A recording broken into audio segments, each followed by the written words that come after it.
The video you're about to watch is from my first event doing what I'm doing.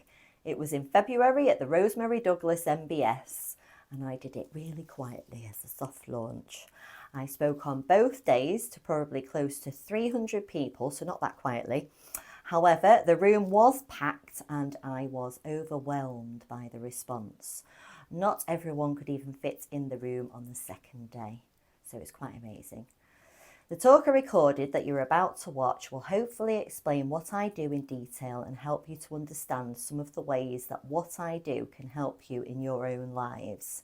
It's a busy event, so you will hear some background noise as people bustle in from other talks, but that's what makes the event so great. So make sure you watch till the end, get a cup of tea and enjoy the next 30 minutes. If nothing else, you're going to find it really fascinating, and if it's not your cup of tea, that's fine too. And finally, I feel like I've laid my soul bare this last week, but my intention is to bring this practice to an entirely new audience, hence why I'm also posting this to my business community.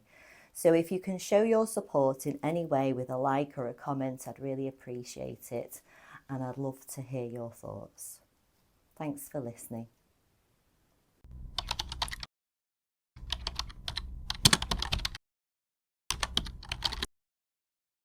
So what's my name? I'm Nina, and I'm from Tickety Boom Quantum Healing. So I am a past life regression hypnotherapist. So I am trained in the Dolores Cannon method of past life regression. Does anybody know the name Dolores Cannon? Yeah, okay. So what she did, she trained me, even though she died in 2014. All of her training was recorded in 2011. And so she has trained me. She's sort of channeled herself through the videos. So I am obviously part of her company, and her daughter Julia Cannon still runs that company. So it's really, really amazing. She was an amazing, incredible woman. So what is QHHT? Well, as I just said, it's past life regression, and you can visit through hypnosis past lives, parallel lives, future lives, and the bit in between lives. So there's lots of amazing, fascinating places that you can visit through quantum healing hypnosis technique. So when I do the induction with a client, they will go to the very deepest state of trance, which is the theta state. Now, some people are a bit untrusting of hypnosis because they think that, they've watched the programs on TV, they think I'm going to potentially, do things that they're not aware of or that they're not in control of, make them hop on one leg and bark like a dog. And that is just absolutely not what I am going to do. So I regress people and take them to the theta state, which is a perfectly natural state. You go there twice a day anyway. You go there just before you fall asleep and just before you wake up. So it's a perfectly natural state, and it's the brainwave state that you are in just before you fall asleep, which is then delta. So it's the most relaxed state. So what does a session entail? Well, it involves a full day with me. They tend to take between 5 and 7 hours. Mine are a bit longer, just because I talk a lot and I like to be very, very thorough. So it's broken up into 3 sections. So we do about a 2.5 hour interview where I need to find out everything about you. And there's an important reason for that, and that is because some of these things can show up in your past lives. So I need to find out who the relationships are in your life, who are the cast of characters in your life, because those characters, the important ones anyway, will most likely be reoccurring or have showed up somewhere in your past. So who are the people in your life? What are the themes in your life? What's happening in your life? What are the things that you have aspirations for in your life? Do you have any health conditions in your life that you are wondering why you have, or you want to understand the root cause to? So we do the interview, then we do the 2.5-hour regression, which is where I will obviously hypnotise you and take you into between 1 and 3 past lifetimes, which are always amazing. And then halfway through, I will ask your higher self to come through in the session. And in every session, before you come, I ask you to come with about 20 different questions that you want answering. So it might be, what is my soul purpose? Why am I here? How do I best support my children in this lifetime? I'm at a crossroads in my life, in my career. What path should I take? There's many, many different reasons. Or why do I have this particular health condition? Many, many reasons why somebody might come to a session, and they will bring those questions with them, and then I will ask them to you or your higher self, and your higher self will answer those questions for you. So it's quite mind-blowing, really. So, and that is the reason why I absolutely love this method, and I think it's just so undeniable. I mean, don't get me wrong, I absolutely love having readings from a psychic medium. I bloody love them, like one of my favourite things to do. But I think that doing this and the information is coming out of your mouth, because I'm not a psychic or a medium, I'm a hypnotherapist. So I'm not doing anything, I'm just facilitating and asking the right questions, that's all. You know, the information that is recorded, which I give to you after the session, by the way, you are talking for 2.5 hours. You'll hear me asking questions throughout the recording, but the majority of the information obviously has got to come out of your mouth to go on the recording so that you can listen to it afterwards, because you might have little or no memory of what you've said after the session. So the evidence is there in the recording. And actually it's interesting, because some of the clients that I've done afterwards, they said, you just can't make it up. You know, you can't, because the past lives always correspond with what the higher self is saying. For somebody to concoct something that makes sense for 2.5 hours, that's completely unassociated, I just think it would be really hard to do. So, is everybody familiar with the term the higher self? Is there anybody that's not? Right, okay, don't worry. Right, I'm going to sort that out for you. So, so halfway through the hypnosis, obviously we connect with what we call the higher self. Some people call it the oversoul. So everybody's soul is massive. It's absolutely massive. I don't know quite how massive, I just know that apparently it's really, really, really massive. And your soul cannot, the whole of your soul cannot fit into your body. So I like to call it a soul shard that fits into your body. And I'm sure that you've heard of people saying, you know, everything's happening at the same time, and there is no time and all of this. And so actually, past lives are not actually past lives, they're all happening at the same time, which is true. We go up and down the levels rather than along and back. So you could have lots of shards of your soul living up lots of different lifetimes at the same time. And we kind of, that's what we're doing, we're tapping into those lifetimes. So, whilst you've got little bits of your soul, obviously in bodies, there's still a massive part of your soul that is still existing outside of bodies.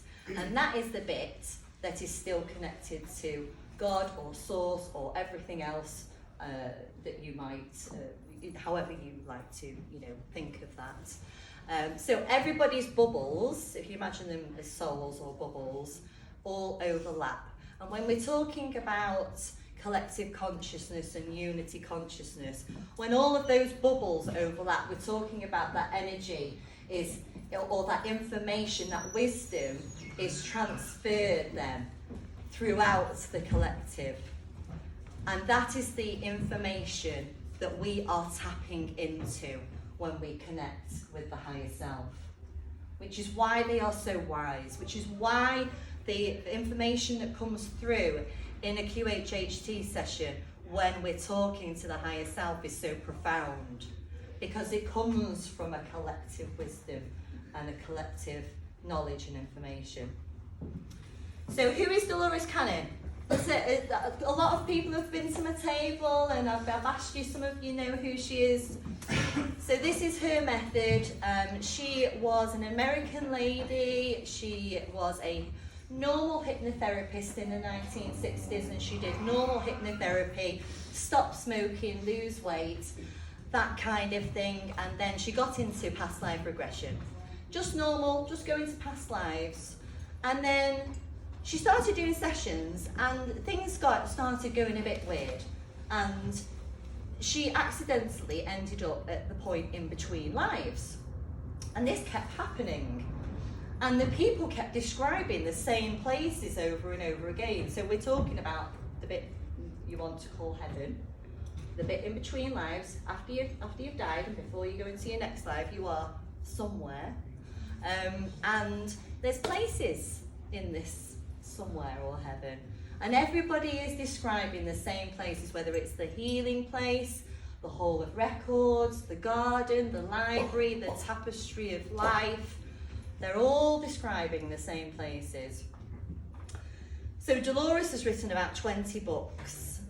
Some of them, get quite advanced and quite complicated when she's talking about the quantum realm, but some beautiful books about the places and different lifetimes that people have had. So that is who Dolores was, and as I've said, there's 75,000 practitioners that do what I do now around the world, and they are all obviously qualified in QHHT, Quantum Healing Hypnosis Technique. So why are QHHT sessions so interesting, and why can they be so beneficial? So I'm going to tell you some of the fascinating sessions myself and other practitioners have had. But first of all, I'm going to tell you that sometimes lifetimes can just be really boring. And Dolores calls them digging potatoes lives. Because let's face it, there wasn't loads and loads of different professions throughout time. So very often people had simple lives, or they were a farmer, or they looked after sheep or something like that. So they can be quite simple, but it's in the detail in those lives. It's in the detail and the lessons where the magic is. And that is where it's just so fascinating. So I'm going to now tell you about a couple of my clients' past lives and tell you why, so that you can understand why a QHHT session might be beneficial. Because you're like, well, why would you have past life regression? Is it just because you're interested in the lives that you've had? Well, yeah, some people just want one because they're curious. But then some people, they can have really beneficial effects and reasons to have one. You can find out a lot of information. So this particular client of mine was wanting direction in her life. So she's really ambitious, she's really career driven, but at the same time she's really family orientated. She's got 2 young families, she loves her home, she loves entertaining at home with family and getting other friends round and kids and stuff. But she had this goal where she was like, I want my career to carry on going sky high, and I want to earn £100,000. That's my goal. When I get £100,000 salary, that'll be my pinnacle. That's what I want. That's what I'm aiming for. But she knew that if she was going to do that, then she would potentially have to sacrifice something else, because there was going to have to be that exchange, that balance, because it was going to have to take a lot more responsibility, longer hours maybe in work and stuff, and was that going to be appropriate for her or not? So basically, we took her into the first life. So we took her into the first life, and this is what happens. I have to get them to describe what they're seeing, because I can't see what they're seeing. And basically, it's like story time every time you do a session. It's wonderful because you can, when you read a book or someone's telling you something, you can visualize it in your head, can't you? And so whenever somebody's telling me about where they're going on a past life regression, it's just wonderful, because I'm like, where are we going to go today? So first of all, when somebody first comes into a lifetime, it can be a bit cloudy, so we try and clear that up.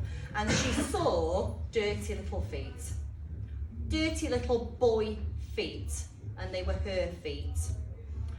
So I asked her to look up her body, and she's describing wearing little shorts, and she stood on a cobbled street, and it's dirty and it's smoggy. And during the session we figure out she's in Victorian England, and she's a little boy in Victorian England. So there's smog and it's cloudy and it's grey. You can just imagine, can't you? It's just drab and miserable. And I ask her to go and stand outside where she lives. So she goes to a house, and it's a row of terrace houses on a terrace street, and there's this very simple, quite poor little house. And I ask him to go into the house and describe the first thing that he sees. So there's only 2 rooms downstairs, and the first thing he sees is a tin bath in the kitchen, and there's an older lady, and she's cooking a meal in the corner, and this happens to be his grandma. And he loves his grandma. He absolutely adores his grandma, and his grandma adores him. This life is quite poor, but it doesn't matter because there's so much love in this life. Now, when I do a session, I also move people through the lifetime to establish, the main, most important parts of the life, and to sort of get a picture of the whole life. So I then move it gets a bit confusing. I then move my client forward as the little boy, and he grows up and he becomes a blacksmith. And he meets a lady and he falls in love, and it's a really loving relationship. The grandma's still alive, it's wonderful. At some point, very sadly, the grandma dies. This is really, really, really, really sad for him, because, she was his only family member because his parents had died. So the grandma had brought him up.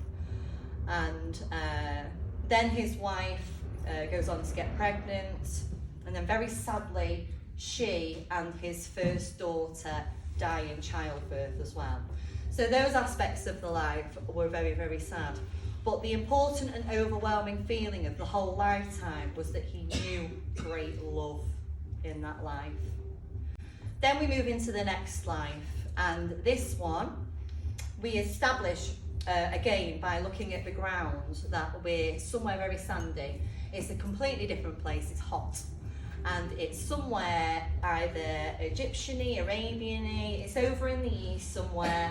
And I get her to describe her feet, and she's wearing cream and gold silk shoes and a cream and gold silk outfit, and she has gold jewellery on with rubies, and she has dark skin. So we established that she's a grown woman at this point where we enter this lifetime, and it's very, very different. There's a lot of wealth in this life. And her 3-year-old little boy is running around nearby, and she stood outside her house in a sort of a courtyard area with a water feature in the middle, and it's a very, very big house. It's sort of made of sand and stone, but low level, but big. And she's then sat in the shade with other women. Culturally, it seemed appropriate, like at that time as well. She was sat with other women, and they were talking in the shade. Anyway, the difference with this life is that she was extremely unhappy. She was married to a very cruel man. He didn't care for her, and she was thoroughly miserable in this life. So I move her forward, and it's a few years, because I think from memory the son was about 6 at this point. and she was walking across the desert, and she was going to the next village. She was running away from her husband, and she wanted to find her father to try and keep her safe from her husband, who she knew would try and kill her for leaving him, because you just don't do that in that time. So she reaches the next village, she finds her father, she begs him to hide her. He's like, you must go back, you cannot be here, you can't do this, you must go back. Then her brother came along, and he is like even more adamant. You must go back to your husband, you cannot be here, shame on family, you know, all of this. And must have somehow contacted the husband who came, took the son away from her, stuck her on the back of a cart and took her back to the house. Put her in a room with no windows and no water or food, and she described how stifling and hot it was in there, and how like scared she was. And then later on he came in and strangled her to death. So when we then get to the point where I asked the higher self to come through, I said, why did you show her those 2 lifetimes? And they said, because she's never happy. I'm not joking, this woman decorates her house like 2 or 3 times a year. She's a very dear friend, so she won't mind me saying that. So she's always wanting the next best thing. And she's always looking forward, but not necessarily enjoying what she has. And the higher self said, we showed her those lifetimes because in the first lifetime, she had nothing, yet she had everything. And in the second lifetime, she had everything, yet she had nothing. And I thought that was so powerful. So they said to her, she can of course go for that £100,000 a year job. We all have free will, we can all do whatever we want. But there will be sacrifices then that will be made for other things. And they said that going for that role would ultimately take her away from what was most important to her, which was her family. So I thought that was really, really interesting. Then there's another very interesting one here, and this is about a client who came for quite a lot of reasons, but one of the reasons that she came was she wanted to address some health conditions. So she has a skin condition called PXE, and it's all over her neck and the front of her chest and her arms, the front of her arms, and she also has eczema on top of the PXE, like to make it even worse. So it's really red, it's really angry, and it gets inflamed, and it's really itchy and uncomfortable, and she finds it really unsightly, and you know, it's just not great, yeah? And so she was wondering, you know, well, why do I have this, and is there anything that we can do? Because there is a healing element to this. In working with the higher self, again, I'm not a healer, I'm not doing any of this, but the higher self, I can facilitate potentially, if it is appropriate, and I'll come to that in a short while, that healing can be achieved within the session. So, so she got this skin condition. Anyway, I took her into the past lifetime, and she's an American soldier in Vietnam. And in this particular scene that we were in, she wasn't actually, you know, in the jungle like fighting and shooting at this point. She was actually in the village sort of base where he was a he, where he was, you know, a soldier, and he was with his comrades at this point, and there's an explosion, a really big explosion, because it's being attacked. And it goes off right nearby. The majority of his comrades are killed. He does survive, by the way, he doesn't die, but he gets the full force of the explosion, and it's all on his neck and his chest and the fronts of his arms. And she can feel it. She's describing the feeling of this heat and this burning. So, and don't worry, by the way, I immediately take that away within the session, so that's not something that you would experience. But yeah, then I was like, oh my God, well, that's where that's come from. So lots of times trauma can be brought through from past lives into this life. And if you don't need it, what's the point in having it? You know, if it's just something traumatic in a memory, we can potentially release that so that you're not reliving it or heal it. So I asked the higher self if there's any healing that they could do at that point. And she said that she felt this cooling wave go all the way across her neck and her chest and her arms, and she was feeling this cooling at skin level. So I thought, well, that's wonderful. And then I asked the higher self if they'd finished the healing within the session, and they said, no, we're going to carry on over the next few nights, which they do say quite a lot actually. When you're asleep, when you're out of the way, they will carry on doing the healing. So I gave her a call a few weeks later. This was about, a few days later. This was about 6 months ago. I gave her a call a few days later. I said, how are you getting on? Have you noticed any improvement in skin? She went, oh my God, it's amazing. She said, like, all the red has gone out of the eczema in particular, because there's not as much that you can do with the PXC, because it's like it changes the texture of the skin. It's really quite strange, but it looks like burnt skin. But all of the redness had gone out of the eczema, and it wasn't itchy anymore. You know, she wasn't having the flare-ups, and she wasn't having to wear the really strong steroid cream anymore. So I was like, this is brilliant. And actually, I gave her a call this week, and I said to her, can you give me a follow-up on how your skin's doing? And she said, well, it has come back a little bit. She said, but it is so much better. And I said to her, well, how many times have you listened to your session since we did it? And she went, oh, well, I just listened to it the once. So I said, right. I said, what Dolores Cannon always says is that if you've ever had healing in any of your sessions, it's really, really great to keep listening to that message. You know, not necessarily the whole session, but particularly that healing element of it. Keep listening to it so that it sort of like reinforces it within your subconscious to, you know, really keep that message in there to maintain that. So yeah, so I like that one. That's interesting, isn't it? So there's many reasons why there can be issues in lifetimes, and obviously we like to find those out. Another thing which is very, very interesting about past lifetimes, and that can travel through lifetimes, is karma. It's like a pretty major one, to be honest. So I'm sure like karmic debt, karmic relationships, you know, those people that you have a nightmare with in this life. You've probably had a nightmare with them before as well.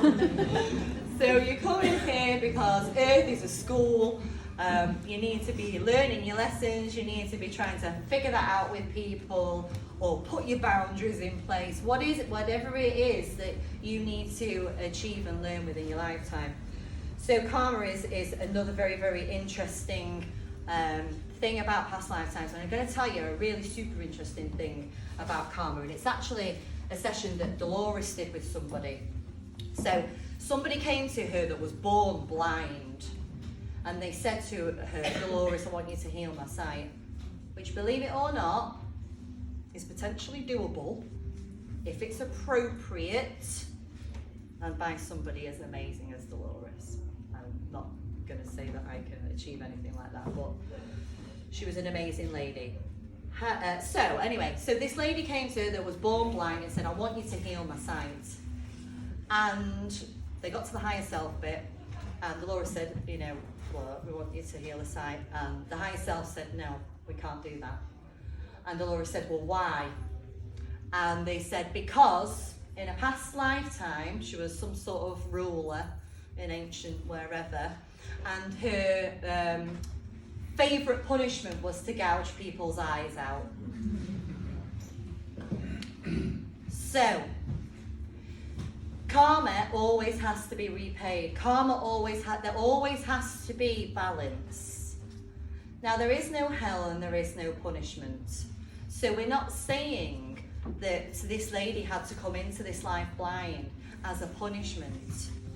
We're all here just to experience, and it's about learning. And anyway, that lady will have agreed and chosen to return without her sight. So there's nothing that we have happen in our life that we don't agree to. So, but it is to balance that out. So she took all those people's sight in that life, which meant that she had to experience life without sight. It's fascinating, isn't it?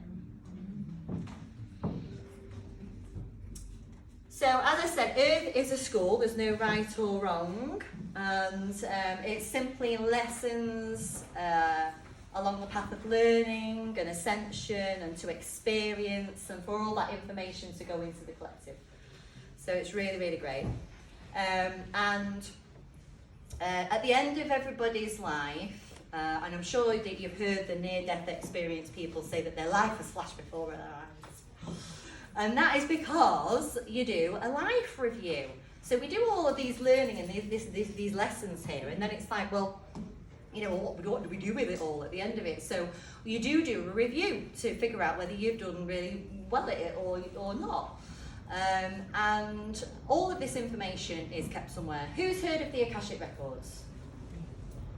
Okay. So Dolores also calls it the Hall of Records. So this is a place where there is a record of every single lifetime that there has ever been. And I have a very, very, I'll tell you that in a sec. So yeah, so basically you review your life at the end of the life, and what you're able to do, some people see it as a book, some people see it as like a holographic sort of like thing that you're watching, and what you're able to do within that life is if you were really, really not nice to somebody, you're able to step into that person's shoes in this review and experience how you made them experience how you made them feel. So it's also another level of learning after you've done the lives to say, you know, and you've got your counsel there supporting you, and they're saying, well, how do you think that you did in that? And you're like, well, I'm not sure that I did like such a great job of that lifetime. You know, like, well, what do you think you could do better? Well, okay, well, and you get to come back and do it all over again. Yay! So, but the really, really interesting thing about the Hall of Records is, if somebody's planning to do a really difficult life, then obviously they're going to want to do some research, they're going to want to do some planning. There's no point in setting them up for a really difficult life that are just going to fail in and it just not work out. So they obviously do a bit of referencing. So anybody can go to the Hall of Records on the other side and find examples of amazing leaders. So for example, Cleopatra, Napoleon, Julius Caesar, and they can have a look at those lives to see how they did it really, really well. If they wanted to come back as a leader of some sort, I'm going to go and review their life because they did it really, really well. The thing is when that life has been reviewed by that soul, it's then imprinted on them as if they have lived that life. Hence the reason why there's like 1,000 Cleopatras, 2,000 Julius Caesars. So for all those non-believers out there that say, oh, Past Life Regression is a load of rubbish because there's about 10 million Cleopatras, that is the reason why. Because people will review those lives and then they're imprinted on them for the experience. So it's super fascinating. So, as you can see, visiting past lifetimes is a fascinating experience, and so much can be learned and healed through them.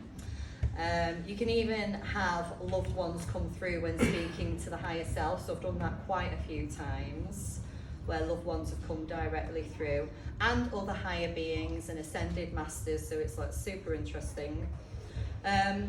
So I could literally talk all day, but I really don't have time for that, and I want to do a short guided meditation with you for this last time. So I really hope that you've enjoyed that. You can gently come around now. When you are ready, you can gently